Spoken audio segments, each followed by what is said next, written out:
nga ba, nadatnan ko na naman ang chef ko. Ang sarap-sarap ng pagkain niya.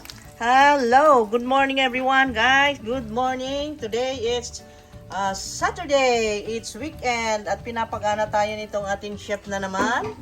Ang dami na naman naluto guys. My God. Talaga namang ang sarap ng niluto niya. Ready na guys. Wow. Wow. Thank you, Balong. Morning, Balong. Morning. Hello, everyone. Good afternoon. Good afternoon na ba? Good noon pala. 11:32 lang. Ayan, guys. 11:32 lang. Ang grabeng init ngayon, guys. My God. Super. Ala, my God.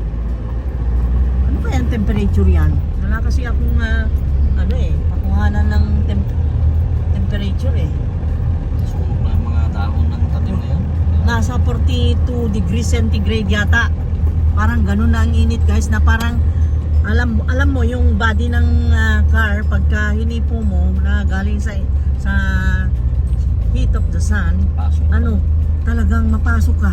Grabe. Siguro kung biyakin mo yung itlog doon sa subukan ko kaya. Kuha akong itlog at iluto natin diyan. Pwede siguro Naluto. Pwede iluto ang itlog dito sa ibabaw ng kotse. Talagang ang init sobra. Bakit ganun ano pa lang ngayon February. Oh, di ba? February 5 lang ngayon, guys. Bakit ganito? Oh my God. Bibili kami ng tubig at saka mamimili konti ng pagkain. Alam nyo guys, ang pinoproblema namin kanina pang umaga kasi syempre always kaming yung binibisita namin yung garden namin yung Petit Jungle 1 and Petit Jungle 2 ay naiinitan talaga yung mga tanim.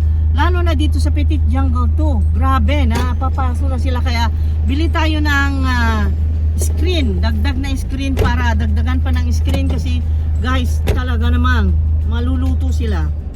Ayan, dumaan lang kami dito para i-drop yung mga gallons namin for mineral water.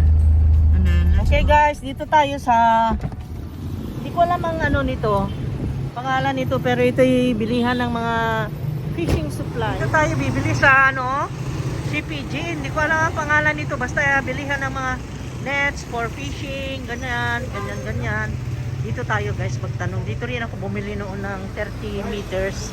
Yung 30 meters na yun ang naiwan ay kukunti dahil nga sa bagyo. Dito ako guys, ang dahil namimili ng fishing supply kasi nandito puro fishing supply. Ang dami nilang gamit dito.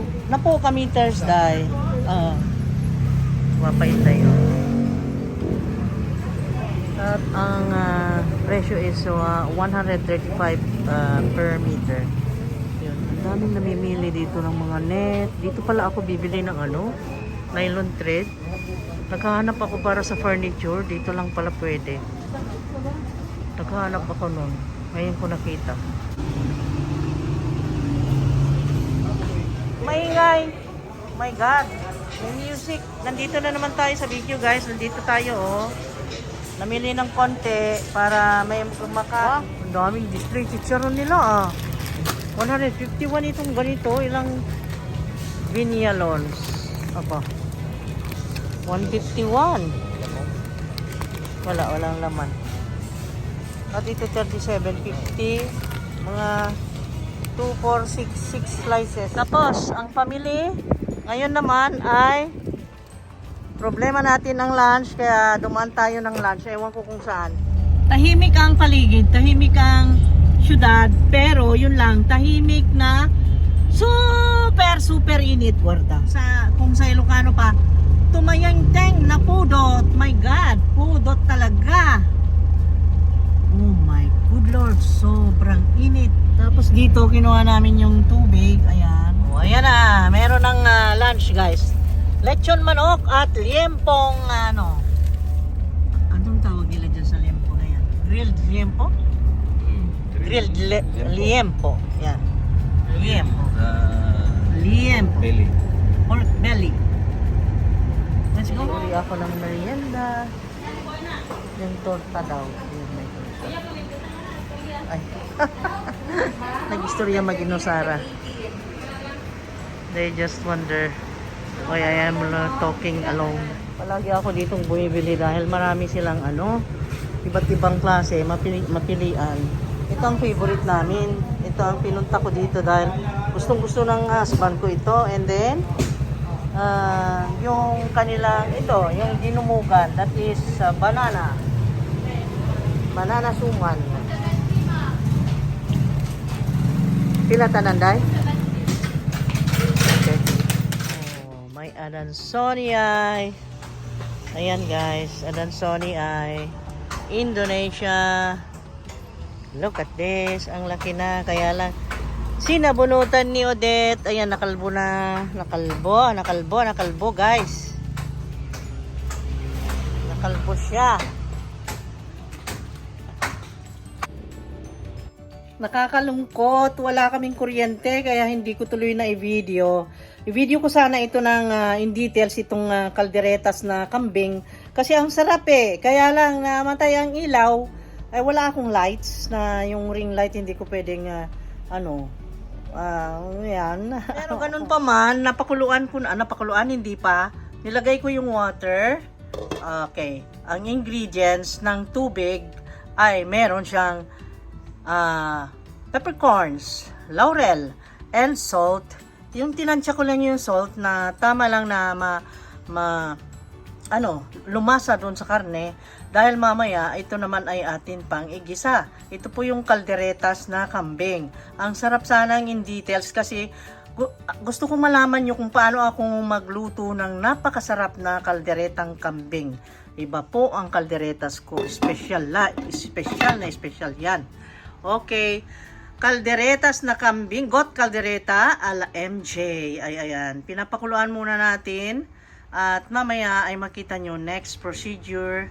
Mamaya sana may ilaw na para sa ganun ma-share ko ng maliwanag. Dahil nga kulang ang ingredients, kami pa ng asawa ko ay lalabas. And then, ang sadya namin ay bilhin din yung mga gusto ng mga bata. Dahil today is Sunday, gusto namin may salo-salo na special, Thanksgiving.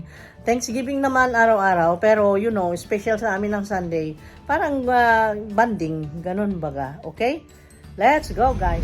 Hello guys, nandito tayo. Tinatahak na naman natin itong kalsadang papunta sa bilihan ng ingredients. Kasi nga yung kalderetas ko ay walang ingredients. Ayan, bumati ka naman. Okay.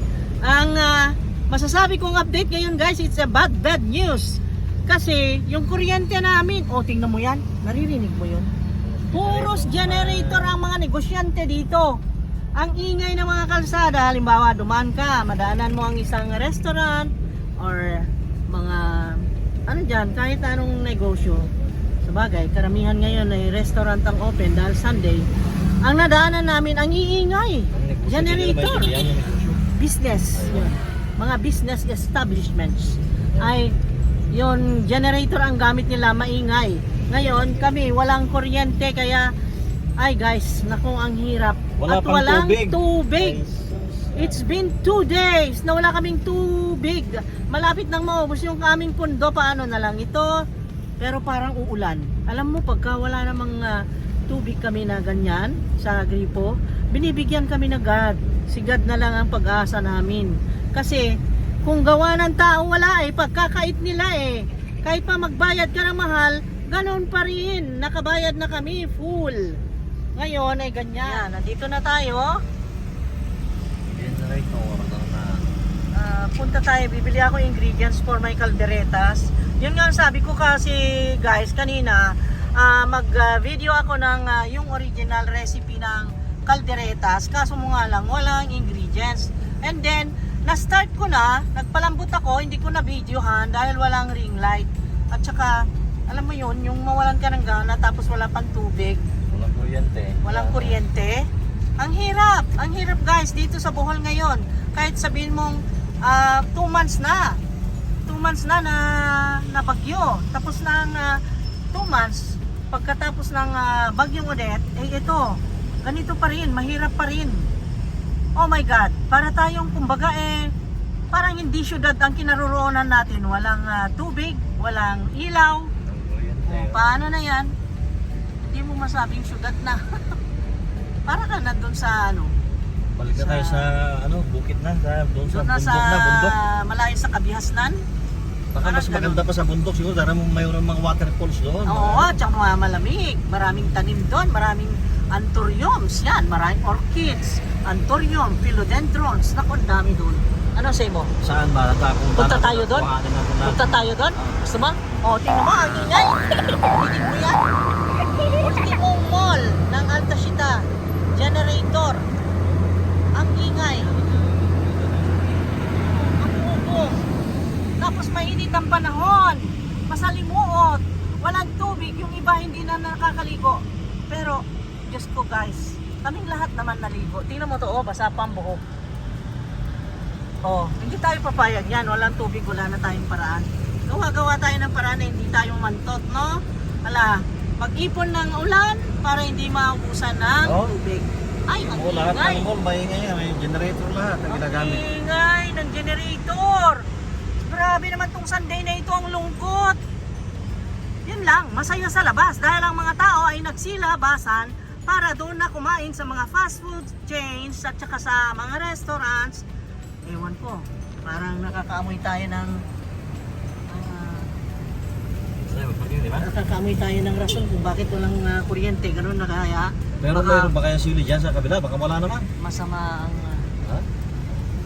Baka walang sili. ay, ngayon. kung walang sili, magtis tayong kalderetas, no sili. Okay? Pwede pa rin. Kahit na walang sili, pero tingnan natin kung may sili. Alam niyo yung siling makopa kasi, yun ang nagpapasarap ng kalderetas. Kaya yun ang gusto kong puntahan at bilhin. And then may mga iba pang mga pinapagbibili yung mga bata, yogurt daw, kung ano-ano, Diyos ko, ewan. Para naman maging masaya ang kanilang Sunday, sige na lang. Tingnan mo, ang daming mga food panda dito guys. Yan ang uso ngayon, yung mag-call ka na lang, i-deliver nila ang pagkain. Yan, at makatulong pa tayo sa kanila. Yan ay maganda para magkaroon ng hanap buhay ang mga tao. Ayan, may babayaran kaming 100 para sa consumable parking space fee.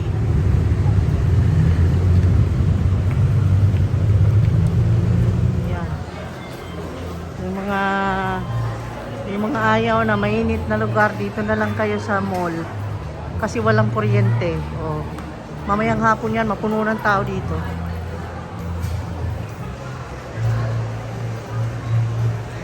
$11 AM na, noon time na. Matatas nila dito 120 guys. Nandito tayo sa BQ Mall. Kita mo yan. Nasaan na ba yung kasama ko? Nandun siya naghahanap ng pang salad daw. Okay, nandito tayo guys. Pakita ako. Ayan ako guys, oh. Dito tayo sa BQ Mall. Ayan, nandito ang mga karnehan, ditong gulay. Andito yung bida. Ayan. Ayan, oh. Ang sarap dito guys. Bumili ako ng gagawin natin ganito. Yung dilis na maliliit. Gagawa tayo niyan. Kasi may nabili ako dito kahapon na yung ganon. Dilis na maliliit. At bili ako ng yogurt.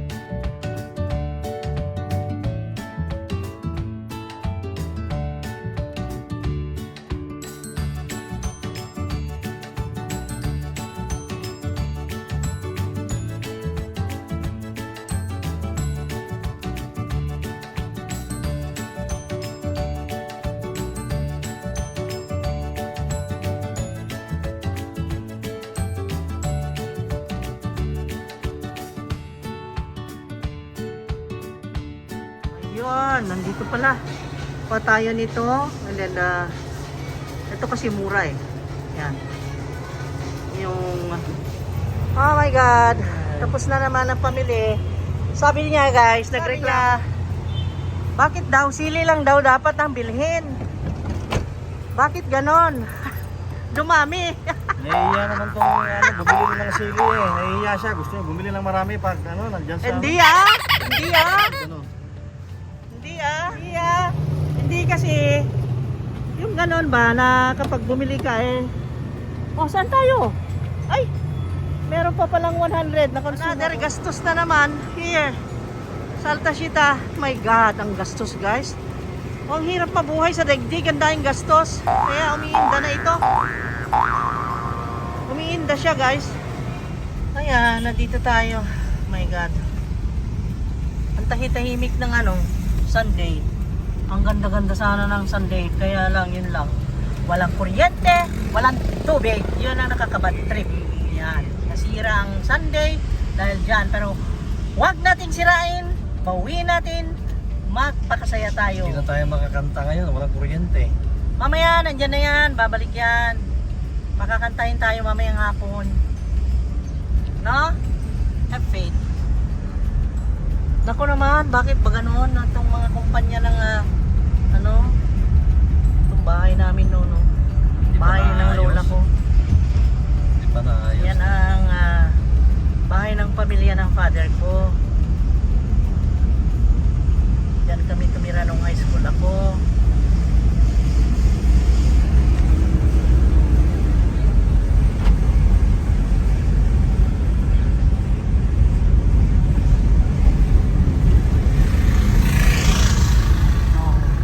Generator na naman. Yung mga nagtitinda ng litsong manok at mga generator. Talaga. Kasi tingnan mo cloudy. Ewan ko, ulan yata. Hindi ko alam. Ayan. Ayan. Walang kuryente. Walang tubig. Pero pasalamat gihapon daw ta. Kahit na ganon, na may masamang mga pangyayari about that kuryente and tubig ay at least. Ayan! Meron na! Yay! Yay! Meron na. See? Dahil nagpasalamat tayo, binigyan tayo grasya, ito yung mga pinabili natin, guys. Ano naman, huwag na kayo magtanong sa presyo para makangiti tayo. Huwag na magtanong sa presyo dahil ang presyohan dito talaga ay talagang presyohang nakakaiyak. Pero para hindi tayo umiyak, ay huwag nang tignan. Pagka tumira kayo sa Bulday, maganda na kayo. Mga foreigner lang pwedeng tumira rito. Ay, hindi totoo yan. Bakit tayo pwede? Joke lang. Papatawa lang guys, papatawa Bakit lang. foreigner? Mayaman na. Ang daming ang Papatawa lang, foreigner nakakaawa dyan palaboy-laboy Di porket puti o dyan mayaman na. Pare-pareho lang tayo. Ayan, maraming lemon. Yan. So, thankful tayo dahil may nabili, di ba? Oh. At least may mabili. Ang problema kung wala nang mabili, di ba? Wala nang mabili, kainin mo yung pera mo. Ayun. Thank you Lord God. Thank you pa rin tayo. At ito naman ay nandito. Malapit nang lumambot. Yan. Yan ang lunch natin. Kalderetas na kambing. Nangangamoy kambing. Gigisa na natin guys yung ating spices. Nandito kasi malambot na ito. Hindi naman malambot na malambot. Halfway lang ang pagkamalambot niya. At kung gusto nyong matutunan yung style ko sa pagluluto ng kaldereta guys, yung link nung ginawa kong kalderetas na beef ay parehas lang ito. Kaya papakita ko sa inyo at ibibigay ko sa inyo yung link, ha? Okay? At para masubaybayan nyo ang pagluluto nito dahil napakasarap. Ayan, garlic, ginger. Ayan. Palabasin lang natin yung aroma. Ayan guys. Then pagkatapos yan ay ayan, mabango na. Ilagay na natin itong sibuyas. Ayan. Ay, salamat. Naawa. May nagpusang tumulong guys. Yes. Naka-smile pa. Ayan. And then, lagay mo na yung kamatis. Ayun. Kompleto na. And then, kunin natin yung ito. Ito po. Yung pangalan nito. Ito. Ginagamit mo sa chicharon. Kasi kunin na natin yung karne. No? Ito na naman ingredients guys. Simple lang. Ito yung chili at saka yung carrot and potato.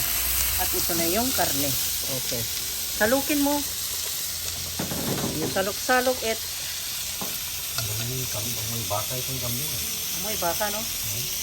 Kaya nga guys, kung gusto nyo matutunan paano luto ng kaldereta, yung rich cheap way of cooking kaldereta na napakasarap, ay meron akong link na ibibigay sa inyo dyan sa description box guys. Kasi naluto ko na to dito sa channel. So, ibibigay ko na lang yung link. Ayan. Tapos, ang mga ingredients na hindi ko na-mention, yung pickle relish, at saka yung liver spread. Tapos, syempre, yung salt and pepper na pagkatasa. Nasa sa inyo, kung gusto nyo lagyan ng toyo. Masarap din lagyan ng toyo. At saka yung tomato sauce pala. Nakalimutan ko. Nasa na? Teka po nito.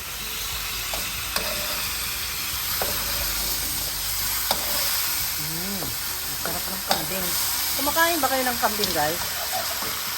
Masarap yan. Very healthy meat yan. Para din siyang yung lamb. Okay guys, ito yung pickle relish. Masarap kasi kung meron ito manamis-tamis, na maasim.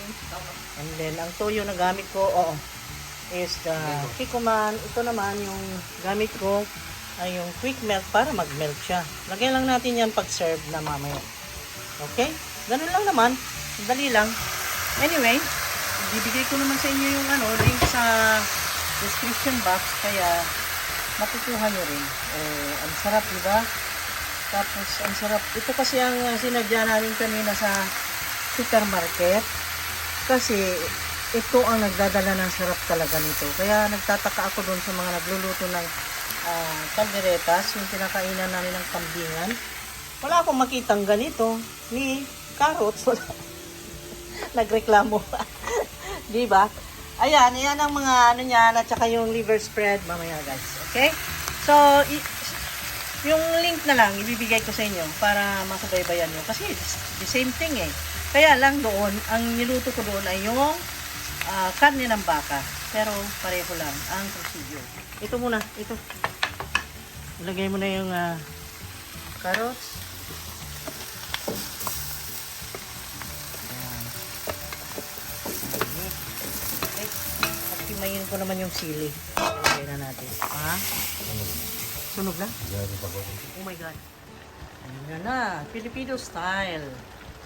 Ayan. Baka naman itong product na ito, gusto tayong sponsoran. Ha? Like naman. Del Monte Filipino. Ayan. Filipino style. Tomato sauce. See? Ayan. Ang sarap niyan. Sige, damihan mo para masarap. Sarap yan. Super sarap yan. Yan. Lalaway na ako. Wala pa nga eh.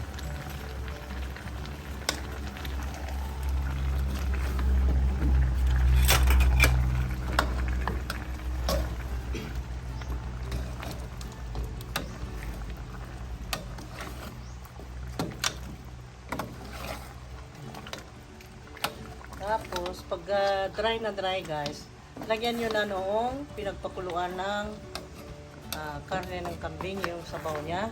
You just add.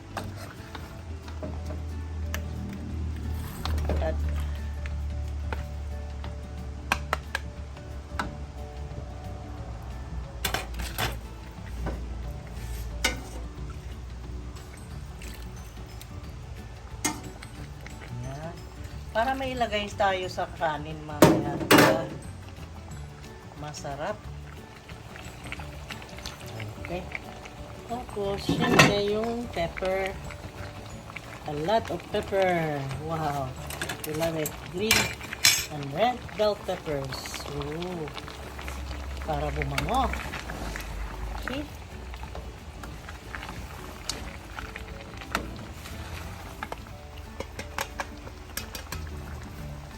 Yan ang pickle relish. Ayan. Ang sarap. Oh my God. Tama na. Super dami. Ayan guys, dahil complete na, kulang na lang ay ang cheese, a little bit of salt mamaya, kung anong may dagdag. So ngayon, hintayin na natin maluto yung patatas and carrot. Takpan natin ng mga, let's say 8 minutes.